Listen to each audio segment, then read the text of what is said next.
அனைவருக்கும் மாலை வணக்கங்கள். கடகம் அப்படின்ற அந்த பாவம் மற்ற 12 லக்னத்தோடு தொடர்பு ஏற்படும் பொழுது அது ஏற்படுத்தக்கூடிய தாக்கத்தை பற்றியும் விளைவுகளை பற்றியும் நம்ம இங்கே ஒவ்வொரு கிளாஸாக ஒவ்வொரு சீரியஸாக நம்ம தொடர்ந்து பார்த்துக்கிட்டு இருக்கோம். அந்த வகையில் இன்றைக்கி நாம் பார்க்கக்கூடிய லக்னம் சிம்ம லக்னம்.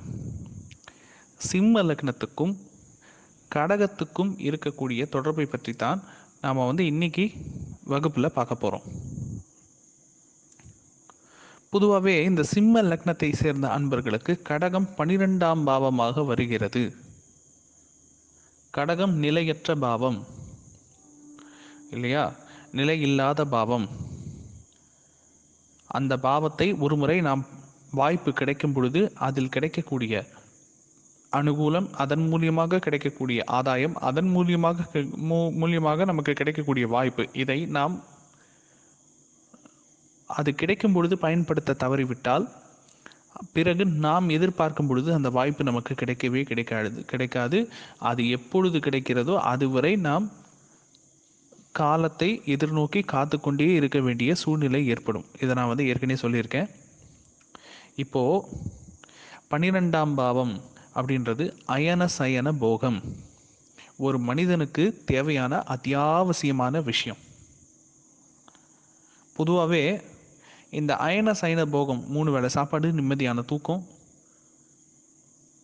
நிம்மதி இன்க்ளூடிங் நீங்கள் படுக்கை சுகம், அதை கூட நீங்கள் வச்சுக்கலாம். அது கூட 12ஆம் பாவத்துக்கு வச்சுக்கலாம். Okay, right. இந்த அயன சயன போகம் சார்ந்த விஷயங்கள் சிம்ம லக்னத்தை சேர்ந்த ஜாதகர்களுக்கு இவங்க கேட்கும் பொழுது, இவங்க எதிர்பார்க்கும் பொழுது அந்த விஷயம் அமையாது. அந்த விஷயம் கிடைக்கும் பொழுது இவங்க அதை பயன்படுத்திக்கணும்.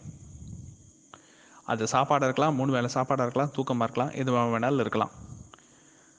அது சார்ந்த நேரம், அது சார்ந்த சூழல், அது சார்ந்த ஒரு என்விரான்மெண்ட், அட்மாஸ்பியர், சூழ்நிலை அது அமையும் பொழுது இவங்க அதை பயன்படுத்தி கொள்ள வேண்டும்.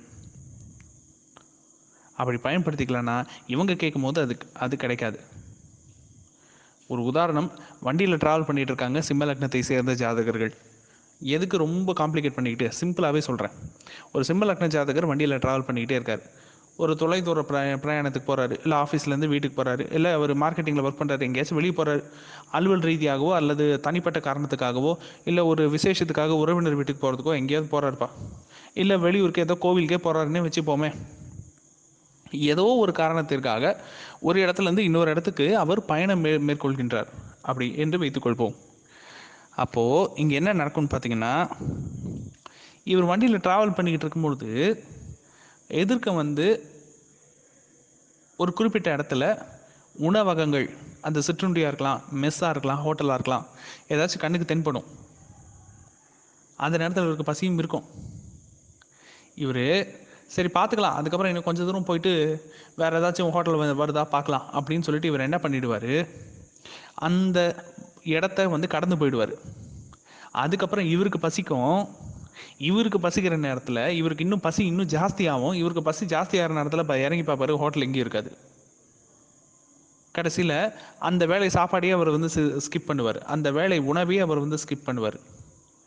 என்னடா உணவை பற்றி இவ்வளோ முக்கியத்துவம் கொடுத்து சொல்கிறேன்னு நினைக்காதீங்க. உணவுன்றது நம்மளுடைய அன்றாட தேவை, நம்மளுடைய வாழ்வின் ஜீவாதாரம். நம்ம உடல் ஆரோக்கியமாக இருப்பதற்கும், நாம் உயிர் வாழ்வதற்கும், நம் உடலில் இரத்தம் என்ன சொல்கிறது, தேவையான அளவுக்கு உற்பத்தி ஆவதற்கும் மறுசுழற்சி ஆவதற்கும் தேவையான அடிப்படையான ஒரு பொருள் உணவு. சாப்பாடுன்னு ஒன்று இல்லைன்னா நம்ம உயிர் வாழவே முடியாது. ஆனால் இந்த சிம்ம லக்னத்தை சேர்ந்தவர்களுக்கு சாப்பாடு கிடைக்கும் அந்த வாய்ப்பு இருக்குது இல்லையா, உணவு கிடைக்க சாப்பிட்டுக்கலாம் அப்படின்றதுக்கான நேரம், லஞ்ச் டைம் அப்படின்றது ஒன்று, அது தானாக கிடைக்கும் பொழுது இவங்க அதை கொஞ்சமாவது பயன்படுத்திக்கணும். பசி இருக்கும் பட்சத்தில், பசியே இல்லைன்னா பரவாயில்ல, பசிக்கும் பொழுது, தாகம் எடுக்கும் பொழுது, உறக்கம் வரும் பொழுது உறங்குவதற்கான ஒரு வாய்ப்பு, பசிக்கும் பொழுது சாப்பிடுவதற்கான ஒரு வாய்ப்பு, சாப்பிடுவதற்கான ஒரு சூழல், உறக்கம் வரும்பொழுது உறங்குவதற்கான ஒரு வாய்ப்பு, அந்த வாய்ப்பை இவர்களாக பயன்படுத்தி கொள்ள வேண்டும். இவங்க அதை பயன்படுத்திக்கலனா மறுபடியும் இவங்க கேட்கும் பொழுது அந்த வாய்ப்பு இவங்களுக்கு கிடைக்கவே கிடைக்காது. இது ஒன்று. அதை விட முக்கியமான விஷயம், 12ஆம் பாவம் மருத்துவமனையில் அனுமதிக்க பெற்று ட்ரீட்மெண்ட் எடுத்துக்கொள்வது, அதாவது சிகிச்சை பெற்றுக்கொள்வது. குறிப்பாக பொதுவாக இந்த சிகிச்சை பெற்றுக்கொள்வது, நோய் வந்து 6ஆம் பாவம் இல்லையா, ஸோ 6க்கு 7 12. இந்த சிகிச்சை பெற்றுக்கொள்வது அப்படின்ற அந்த பாவம் வந்து பார்த்திங்கன்னா 12ஆம் பாவம். சிம்ம லக்னத்தை சேர்ந்தவர்கள் யாராவது, அது என்ன நோயாக இருந்தாலும் சரி, தயவு செய்து ஒரு மருத்துவம், ஒரு நல்ல மருத்துவம், அதாவது இன்றைக்கி குவாலிட்டியான மருத்துவத்தை கண்டுபிடிக்கிறதுன்றது மிகப்பெரிய போராட்டம் தான், இல்லைன்னு சொல்லலை. ஆனால் இந்த காலகட்டத்திலையும் ஒரு குவாலிட்டியான மருத்துவர், அது சித்தா மருத்துவராக இருக்கலாம், அலோபதி மருத்துவராக இருக்கலாம், ஹோமியோபதி மருத்துவமாக இருக்கலாம், ஏதோ ஒரு மருத்துவம் நம்முடைய உடல் சார்ந்த ஆரோக்கிய கோளாறை நம்முடைய அல்லது நம்மளுடைய நெருங்கிய உறவினருடைய உடல் உபாதைகள், ஃபேமிலியில் ட்ரீட்மெண்ட் இல்லை, நமக்கே ஏதோ உடல் உபாதை இருக்குது அப்படின்னு வச்சுக்கோங்க, ஏன் மற்றவங்களுக்கு போய்கிட்டு, நமக்கே வந்து உடல் உபாதை இருக்குது, ஏதோ ஒரு நோய் இருக்குது, அது வந்து சாதாரண நோயாக இருக்கலாம், அல்லது டெங்கு ஃபீவராக இருக்கலாம், அல்லது கேன்சராக இருக்கலாம், அல்லது டிபியாக இருக்கலாம், அல்லது ஆஸ்துமாவாக இருக்கலாம், சின்ன விஷயமா இருக்கலாம், பெரிய விஷயமா இருக்கலாம்.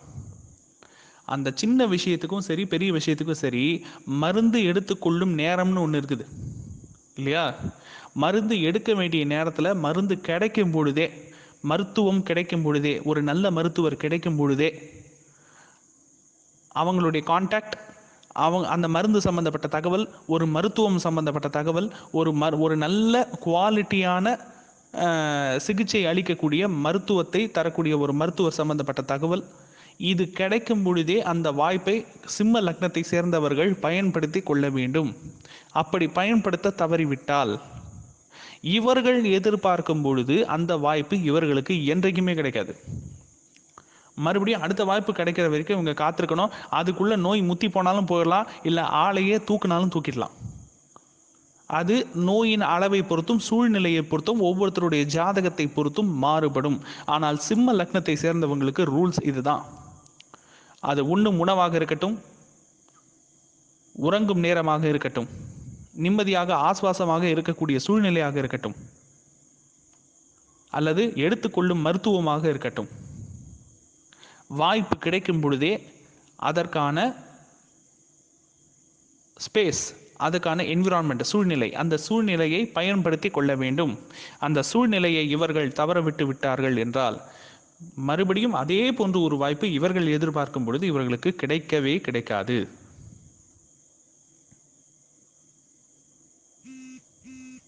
அதே போல் நிறைய பேர் இன்கம் டேக்ஸ் ஃபைல் பண்ணுறது, டேக்ஸ் எல்லாரும் தான் பே பண்ணுறோம்.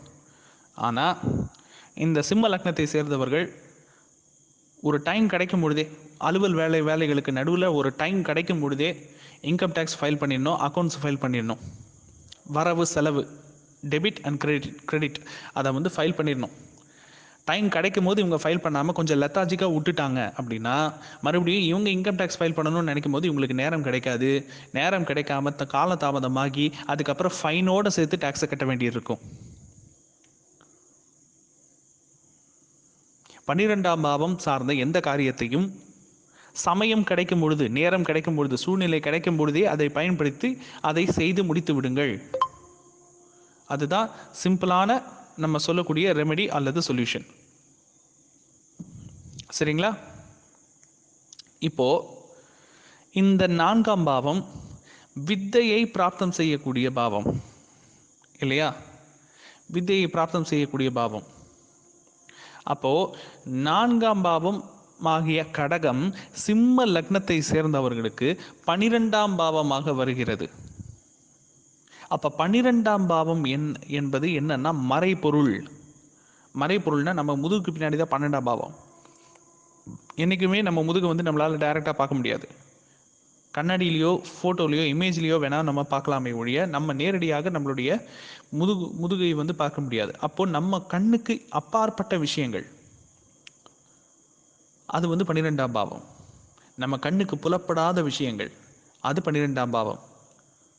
உடனே எல்லாருடைய மைண்டும் எங்கே போகும்னு எனக்கு தெரியும். அதையும் சேர்த்தே சொல்லிடுறேன், இன்க்ளூடிங் அமானுஷ்யம். அமானுஷ்யம் வந்து 8ஆம் பாவத்துக்கு மட்டும் கிடையாது, 12ஆம் பாவத்தோடவும் கனெக்ட் ஆகும். சரி, ஓகே, ரைட். இப்போது 12ஆம் பாவம்னா வெறும் அமானுஷ்யம்னு மட்டும் எடுக்க வேணாம். நம்மளுடைய அறிவுக்கு அப்பாற்பட்ட விஷயம் அல்லது நம்மளுடைய கண்களுக்கு புலப்படாத விஷயம், நம்ம கண்ணு முன்னாடி நடக்காத விஷயம். அப்போது அதை நம்மளால அதுக்குன்னு வந்து நம்மக்கிட்ட ப்ரூஃப் கிடையாது இல்லையா? அது சம்மந்தப்பட்ட தகவலை கண்டுபிடிக்கணும் அப்படின்னா அப்போ அதுக்கு எவ்வளோ ஆய்வு செய்யணும், எவ்வளவு புலன் விசாரணை செய்ய வேண்டும். ஸோ இந்த டிடெக்டிவ் புலன் விசாரணை செய்யக்கூடிய ஆற்றல்,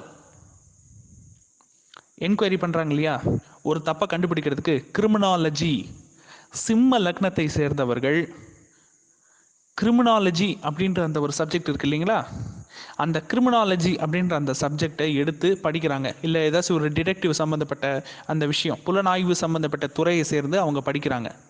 அது ப்ரைவேட்டாக இருக்கலாம் அல்லது கவர்மெண்ட்டாக இருக்கலாம். அது கவர்மெண்ட்டாக ப்ரைவேட்டாக தயவு செஞ்சு கேள்வி கேட்காதீங்க. ஏன்னா கவர்மெண்ட் ஜாபுக்கான பிராப்தம்ன்றது வேறு, ப்ரைவேட்டுக்கான பிராப்தம்ன்றது வேறு. சரிங்களா? புலனாய்வுனா உடனே கவர்மெண்ட்டாக தான் இருக்கணுன்ற அவசியம் இல்லை. சைபர் கிரைம் இருக்கு இல்லையா, சைபர் செக்யூரிட்டி, அது கூட புலனாய்வு தான். அதுவே உங்களுக்கு வந்து டைரெக்டாக கவர்மெண்ட் கிடையாது, நிறைய ப்ரைவேட் இன்ஸ்டிடியூஷன்ஸ் தான் கவர்மெண்ட்டோட டைப் வச்சு ப்ரைவேட் கம்பெனிஸினுடைய உதவியோடு தான் அரசாங்கமே அதை நடத்திக்கிட்டு இருக்கு. அதாவது தொழில்நுட்பம் மூலியமாக ஏற்படக்கூடிய கிரைம், அதாவது குற்றங்கள், தொழில்நுட்ப குற்றங்கள், அதை கண்டுபிடிக்கிறதுக்கு கவர்மெண்ட்டே ப்ரைவேட் கம்பெனிஸ், ப்ரைவேட் இன்ஸ்டிடியூஷன்ஸோட டைப் வச்சு தான் கவர்மெண்ட்டே ரன் பண்ணிட்டு இருக்குது இந்தியாவை பொறுத்த மட்டில். இப்போ அந்த criminology, hacking, cyber security, cyber crime, இது போன்ற அந்த குற்றத்தை கண்டுபிடிப்பதுன்னு சொல்லுவாங்க இல்லையா, குற்றத்தை நோண்டுவது, ஒரு விஷயத்தை நோண்டி நொங்கு எடுக்கிறதுன்னு சொல்லுவாங்க, கிரிமினல் மூலன்னு சொல்லுவாங்க. அது போன்ற ஏரியாக்களில் இந்த சிம்ம லக்னத்தை சேர்ந்தவர்கள் எந்த அளவுக்கு தங்களுடைய நாலேஜை வளர்த்துக்கிறாங்களோ அந்த அளவிற்கு அவர்களுடைய நிபுணத்துவம், அவர்களுடைய புகழ், அவர்களுடைய தரம், அவர்களுடைய ஆற்றல் அடுத்த லெவலுக்கு போகும். இது ஒன்று. 12ஆம் பாவத்திற்கான இன்னொரு முக்கியமான கலை என்னன்னா மருத்துவ கலை. சிம்ம லக்னத்தை சேர்ந்தவர்கள் எவ்வளவுக்கு எவ்வளவு மருத்துவம் சார்ந்த தரவுகளையும், மருத்துவம் சார்ந்த ஞானத்தையும், மருத்துவம் சார்ந்த விஷயத்தையும், மருத்துவம்னா உடனே அலோபதி மருத்துவம் தான் மருத்துவம் நினைக்காதீங்க. அக்குபஞ்சரும் மருத்துவம் தான், வர்ம தெரப்பியும் மருத்துவம் தான், ஆயுர்வேதமும் மருத்துவம் தான், சித்தாவும் மருத்துவம் தான், ஹோமியோபதியும் மருத்துவம் தான். எனி மெடிசன், அது கம்யூனிட்டி மெடிசனாக இருந்தாலும் சரி அல்லது ஆன்ஷியன் மெடிசனாக இருந்தாலும் சரி, ஏதாவது ஒரு மருத்துவம் அல்லது 1-2 மருத்துவ கலைகள். பழைய கால மருத்துவம் என்பது பழைய காலத்தினுடைய சொல்லாடல். துவம் என்றால் பிறவி, மருத்துவம் மறுபிறவி. ஸோ மறுபிறவியை கொடுக்குறவங்க, மறு உயிர் கொடுக்குறவங்க, மறு ஜென்மத்தை கொடுப்பவர்கள் தான் மருத்துவர்கள். எவ்வளவு அழகா அந்த சொல்லாடலை பயன்படுத்தி வந்திருக்காங்கன்னு பாருங்க. அப்ப மருத்துவர்களை எந்த நிலைமையில அவங்க வச்சிருந்துருக்கிறாங்க. சரி, இப்போ அதுக்கு அந்த அளவுக்கு டீட்டெயிலாக நம்ம போக வேண்டாம். மருத்துவம் சார்ந்த கலை, மருத்துவம் சார்ந்த ஞானம், மருத்துவம் சார்ந்த அறிவு, இந்த விஷயத்தை எந்த அளவுக்கு சிம்ம லக்னத்தை சேர்ந்தவர்கள் வளர்த்து கொள்கிறார்களோ அந்த அளவுக்கு அவர்களுடைய ஸ்டாண்டர்ட் ஆஃப் லிவிங் வளரும், வாழ்க்கை தரம் உயரும், அவர்களுடைய பெயரும் புகழும் உயரும். அதே போன்று இன்கம் டேக்ஸ் சார்ந்த விஷயங்கள், ஆடிட்டிங்காக இருக்கலாம், அது எதுவாக இருக்கலாம், அக்கௌண்ட்ஸாக இருக்கலாம். அக்கௌண்ட்ஸ் வந்து வெறும் சிம்ம லக்னம் மட்டும் கிடையாது, மிதுன லக்னத்துக்கும் பொருந்தும். இருந்தாலும் நம்ம சிம்ம லக்னத்தையும் நம்ம எடுத்துக்கிறோம், அது சார்ந்த விஷயங்கள். அப்புறம் அதே போன்று இந்த பார்பரிங் இருக்கு இல்லைங்களா, முடி வெட்டுறது, சிகை அலங்காரம் செய்வது, மெஹந்தி மருதாணி இடுறது, அது போன்று தன்னைத்தான் வந்து அழகுபடுத்தி கொள்வது, அது சார்ந்த விஷயங்கள், அது சார்ந்த திறமைகள். அப்போ வந்து சிம்ம லக்னத்தை சேர்ந்தவர்கள் அது சார்ந்த திறமையை எவ்வளவுக்கு எவ்வளோ அதிகப்படுத்திக்கிறாங்களோ அப்பொழுதும் அவர்களுடைய ஆற்றலும் திறமையும் வளரும்.